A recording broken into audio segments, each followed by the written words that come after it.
Yo, what's up YouTube? Welcome sa pagbalik sa aking channel.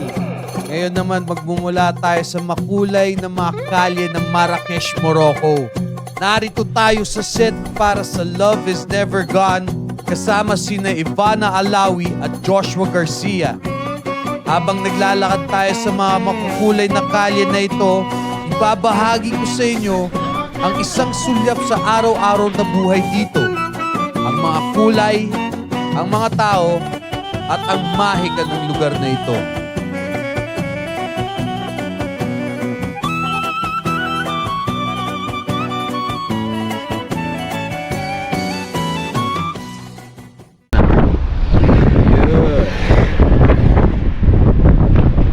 Amiri alaput dia pia pia pia alaput dia alaput dia.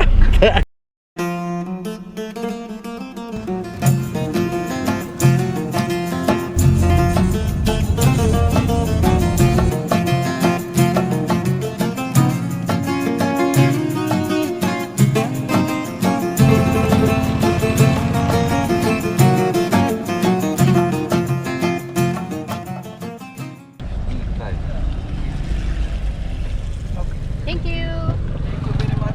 Thank you, Kuya. Shukran. Shukran.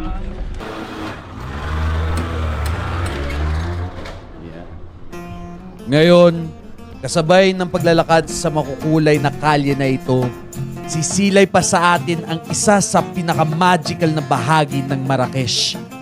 Tara, samahan nyo kami nila Rance at JC. Papasok tayo sa souk. Pagpasok ko sa souk sa Marrakesh, para akong nalunod sa isang bagyong puno ng kulay at tunog. Mabigat ang hangin sa halimuyak ng saffron at cumin at bawat sulok ay may kwento.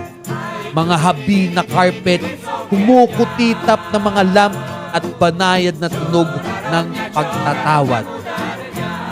Isang lugar kung saan nagsasama ang nakaraan at kasalukuyan at bawat hakbang ay parang isang paglalakbay.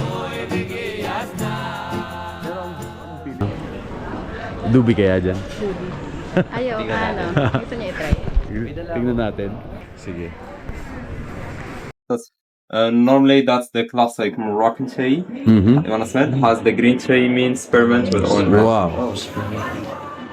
Oh, wow. This one is the classic. Normally in Morocco we have two different. We have this one is the classic. Or this one as well. It's a bit similar but with more herbs. This one has the green tea means say rose and basil. These two are the most popular. And we have also some decaffeinated tea like this one is more calming. It's more for the evening. Has verbena, cinnamon, orange blossom. This is good for sleeping. Yes, it's decaffeinated because it has verbena. Verbena is like Moroccan herbs. It's more calming. This one as well is decaf. It's a bit different. It has verbena, mint, ginger, and licorice. That's really good as iced tea. As iced tea. Yes, as iced tea. And by the way, all these teas they come like this. In the small one, it's in the loose leaf. It's 140 or 180, or they comes in the big one as well. The big one, it's in the tea bag. It's a cotton tea bag. It's organic. And you can also smell the others. You're gonna find here ingredients and the benefits. I think I'll get the Night of Fez. And this is 230 dirhams? 230 in the tea bag, 180 in the loose leaf. Okay. Okay, Kuya, I'll get this one with the tea bag. You wanna get the tea bag? Yes. And by the way, for the tea bag, it's a cotton tea bag. It's organic. Mm-hmm. All these teas are organic. Acid packaging, it's compostable. So I don't have to panic. What? I don't have to panic. I know. Because it's organic. Yes, it's organic. Habe. So, it's organic. Thank you. Thank you, Kuya. Shukran. You're welcome, sir. Shukran. Okay. You give me 200 more. I have to give you back to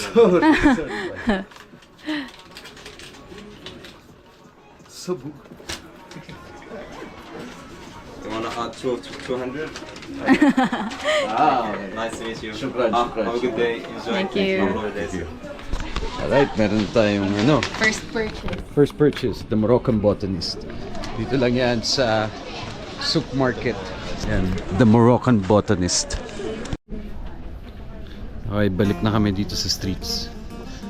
Matapos akong makabili ng tsa sa botanist shop, naglibot kami sa souk market para lang tuklasin kung ano pa ang naghihintay sa amin.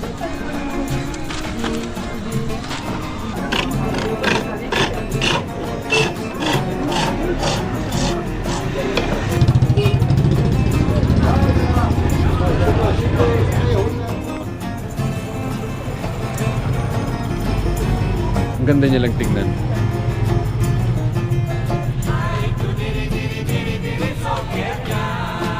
Stig dito sa sa souk market, para kang nasa The Dust. Ang classic lang ng itsura niya. Parang sa pelikula mo lang napapanood. Sobrang raw na mga pangyayari dito. Try, ikutin natin. Ito yung mga shops nila. Oh. Pasok dito sa loob.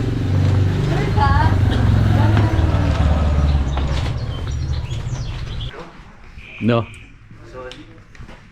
Ang peaceful pa, no?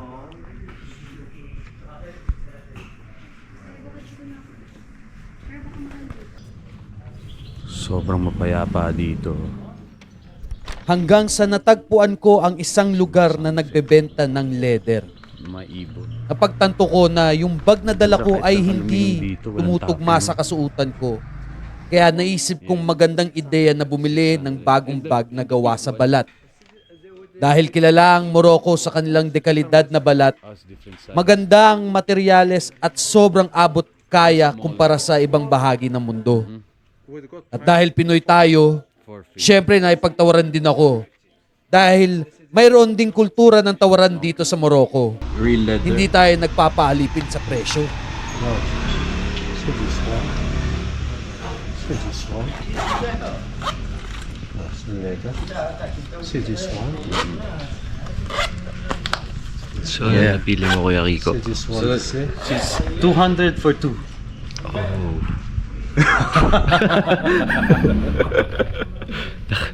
Tumawa din. 200 euro. 200.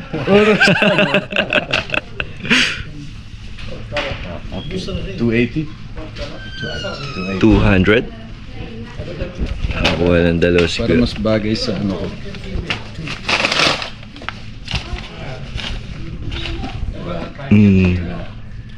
Bis na to. Ah, okay. Laki ng bawas. Shukran. I see old shop.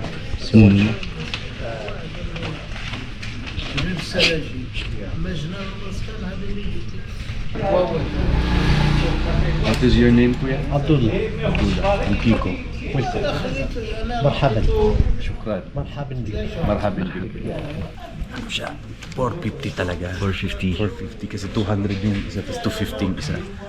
Nag-ano kami, sabi ko. 100. Ha? 450 yung dalawa. Dalawa? Hindi, 450 yung dalawa. Pero na 280 ko. Nakabawas siya. Ayan. Ganda ng bag din, oh. بالصحة. Mula sa 450, natawaran ko ng 280 para sa dalawang bag. Shopee. Parang ikaw marami. I'll just go look around. Yes, it's with the old shops with the carpet, ceramic, lamp, leather, everything. Totally. This is also your shop Yes, inside? Have a look with Okay. this. Come this.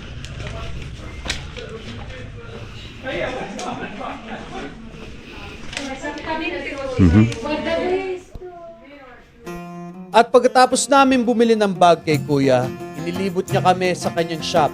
Marami pa kami nakita mga figurines, mga lamps, mga souvenirs, mga antiques at kung ano-ano pang mga bagay na binibenta niya. At saka, Kuya rin nga pala ang tawag nila sa mga kuya nila dito. Katulad ng pagtawag natin sa ating mga nakakatandang kuya sa Pilipinas. Shukran. Kuya, shukran. شكرا السلام عليكم. Assalamualaikum. Okay. Balik tayo Ganito dito. tayo.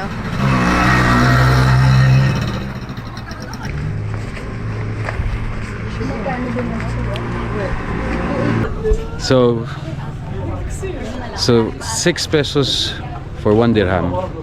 Nakuha ko to ng 280. So more or less around 1.5 itong dalawang bag na to.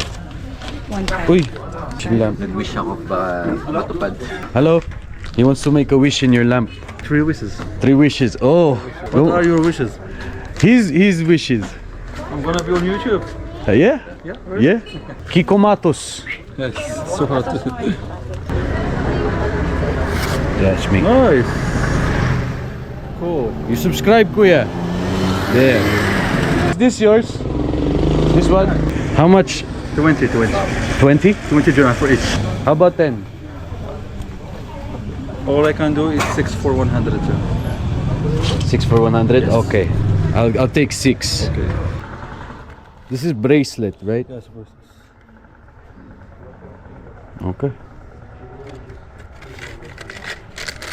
Shukran, my friend. You're welcome, my friend. Shukran. You didn't pay me. Oh yeah, forgot. Sorry, I'm holding so many stuff.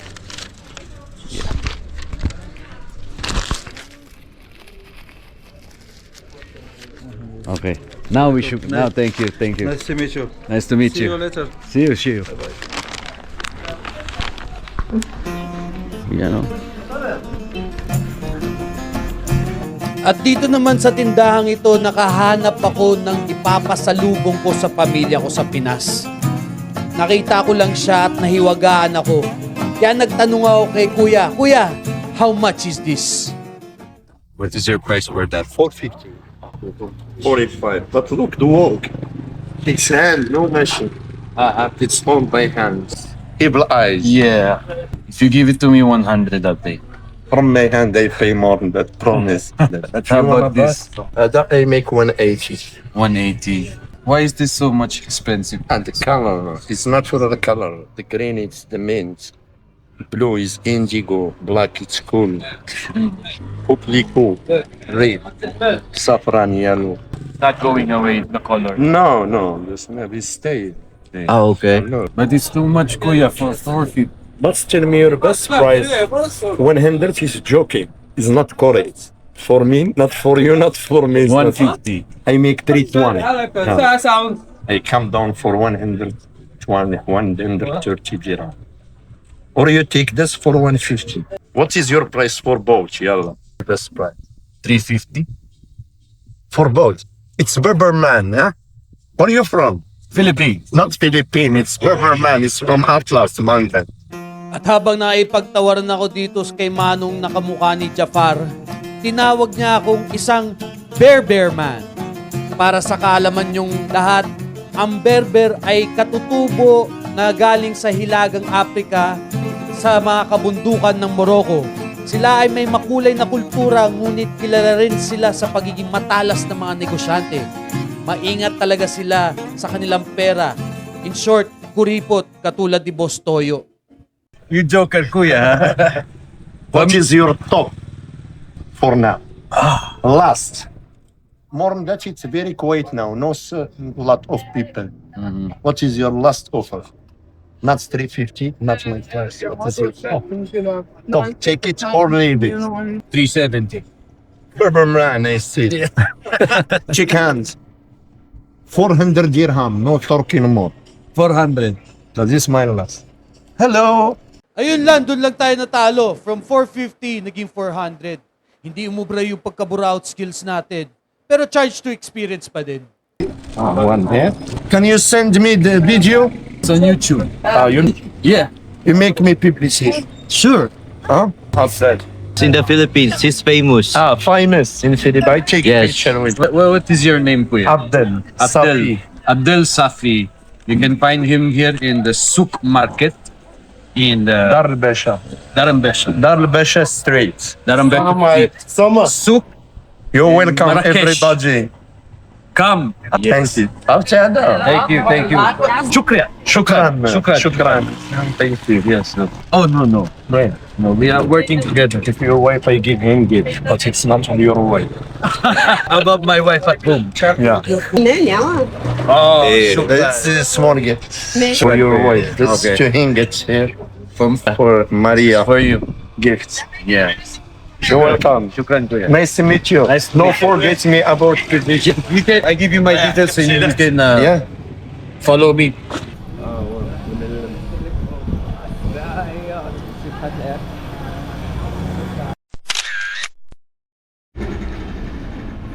Good afternoon, brother. Good afternoon. At pagtapos namin mamili, nagpasya kami na magpahinga at magmerienda muna. Kaya nung inibitahan kami netong taong to na sumama sa kanya sa kanilang cafe, kahit na wala kaming ideya kung nasaan talaga, sumama kami.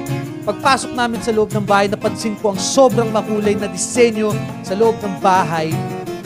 Naisip ko, wala talagang ganito sa Pilipinas sa mga karaniwang tindahan. At habang patuloy akong umaakyat, dumaan kami sa isang hardin at dahan-dahan lumitaw ang rooftop na may kahanga-hanga tanawin.